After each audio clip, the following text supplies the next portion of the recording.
In 1960s London, Estella is born with half black and half white hair. Because she looks different, she's considered an outcast and struggles to fit in with society's expectations.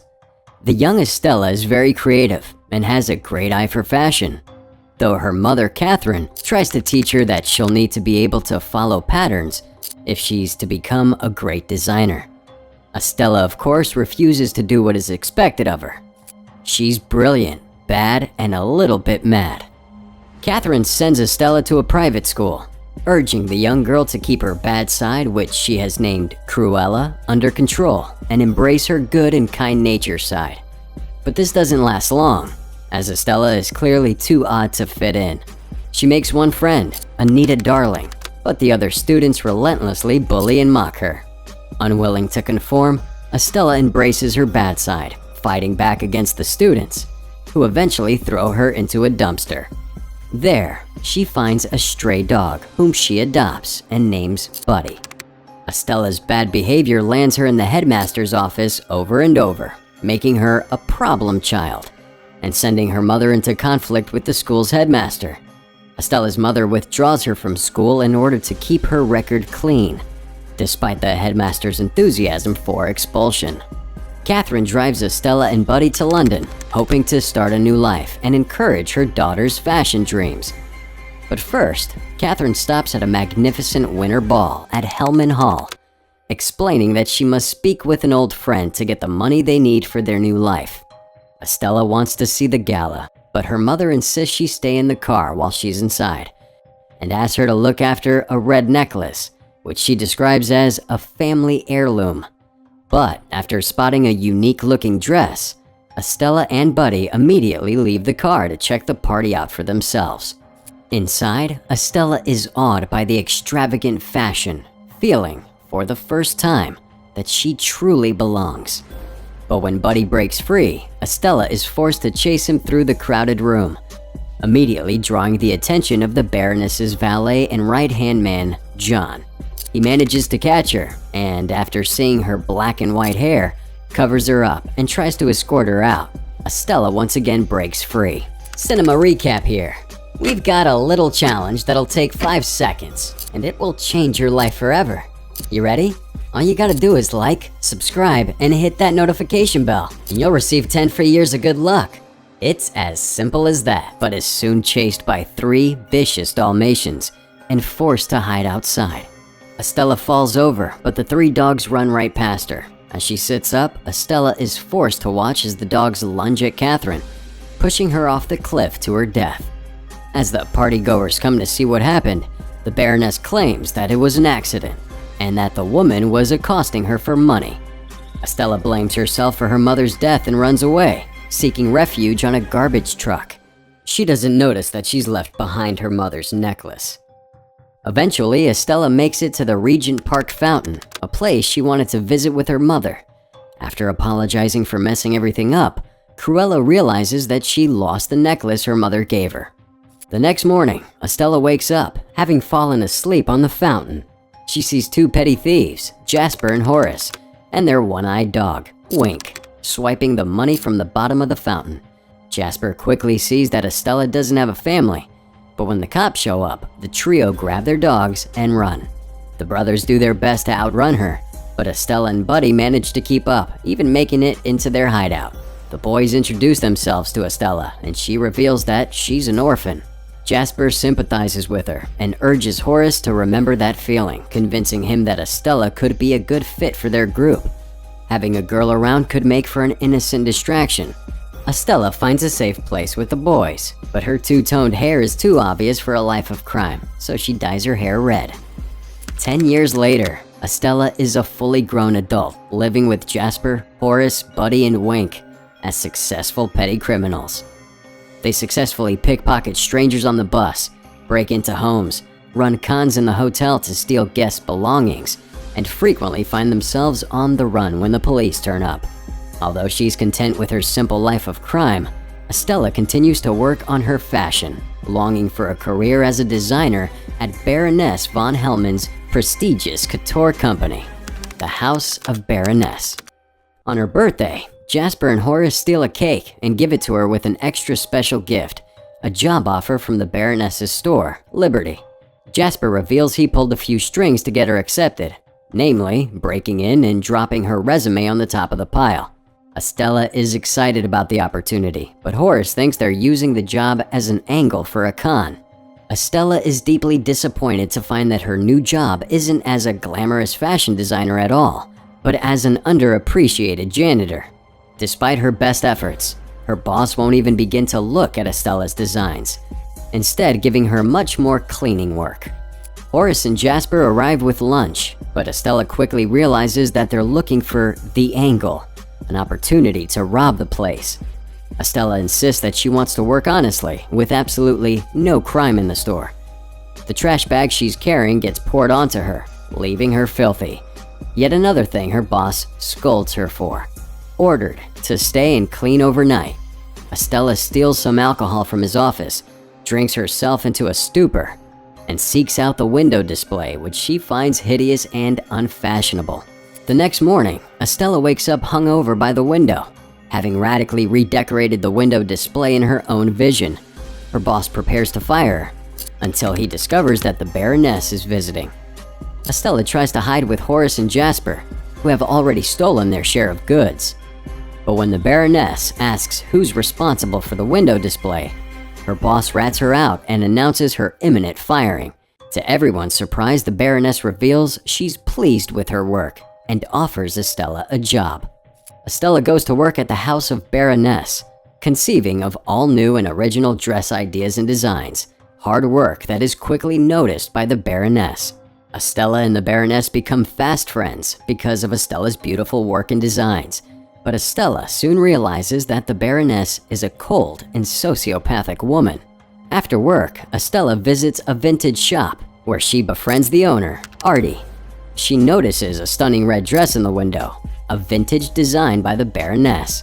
Having successfully convinced the Baroness that she is a talent, Estella becomes close with her boss.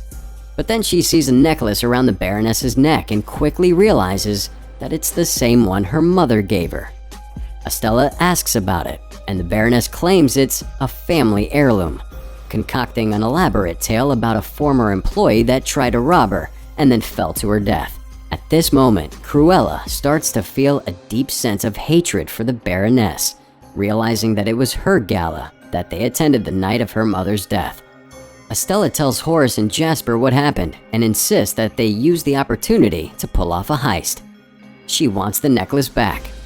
Over the next few days, Estella uses every moment to plan for the heist, memorizing every part of the Baroness's schedule, keeping an eye on the guards and their movements, and locating the cameras. She quickly realizes that the Baroness will recognize Estella if she attends, but Estella has another plan. On the night of the gala, Jasper and Horace arrive at the building as pest exterminators, sneaking into the building by using Wink as a dog-sized rat. While Horace makes for the safe, Jasper sneaks into the security mainframe. Estella, meanwhile, crashes the party in that stunning red dress with her natural hair, making a grand entrance as Cruella and stealing all the limelight from the Baroness. After taking down the Baroness's guards, Cruella sits down for a chat. Meanwhile, Horace makes it to the safe, only to discover that the necklace isn't there. The Baroness is wearing it. As the Baroness prepares to kick Cruella out of the party, Jasper stages a grand distraction, releasing rats into the party as a huge distraction. Amid the confusion, Cruella quietly grabs the necklace and gives it to Buddy, but one of the Dalmatians intervenes, swallowing the necklace. As the Baroness uses a dog whistle to give orders to her Dalmatians, Estella realizes that the Baroness was using the same whistle when the dogs attacked Catherine, meaning it was the Baroness who murdered her mother.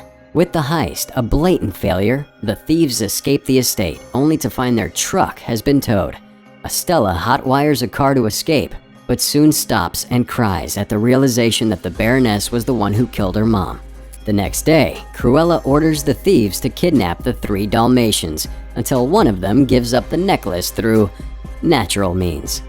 Now living fully in her Cruella persona, she pays a visit to a childhood friend, Anita Darling, now working as a journalist, and the only one to realize that Cruella and Estella are the same person and convinces her to use her journalist connections to spread publicity for Cruella. Meanwhile, Jasper and Horace clumsily stage a dog napping of the Dalmatians while they're being bathed. Now, focused entirely on revenge, Cruella spends the next few weeks working to upstage and humiliate the Baroness through sheer style and publicity.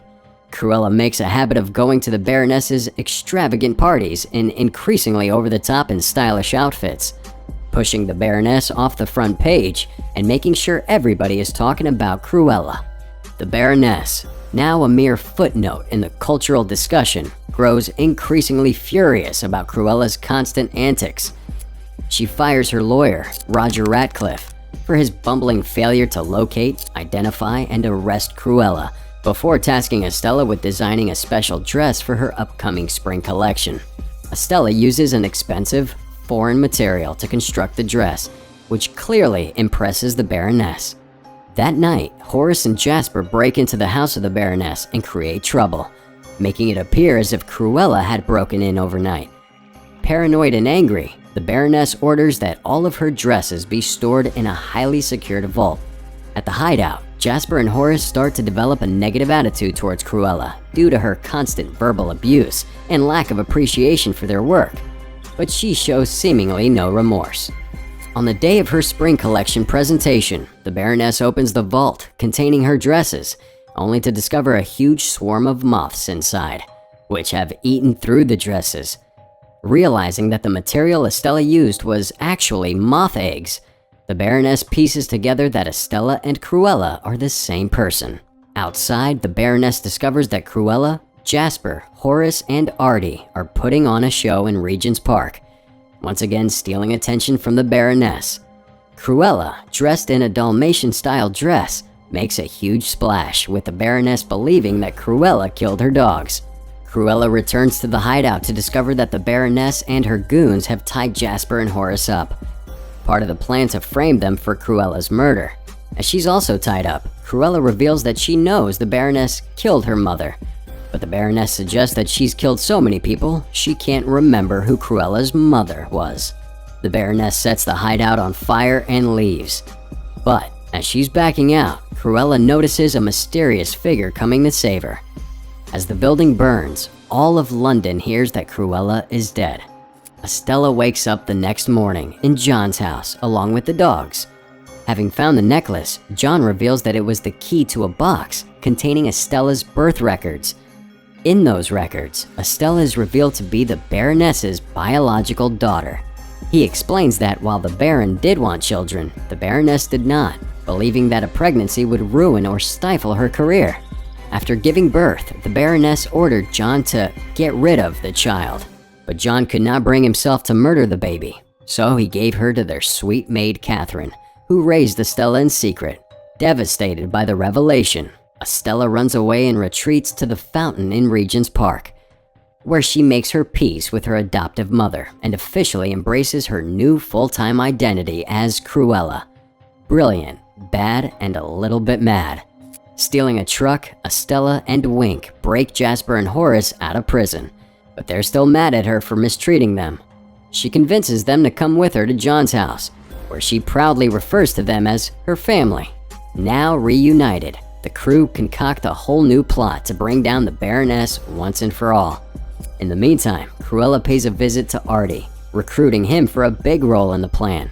Horace steals Estella a new car called a Panther de Ville, and points out the similarity to the word devil, though it's pronounced DeVille. Estella quite likes the name.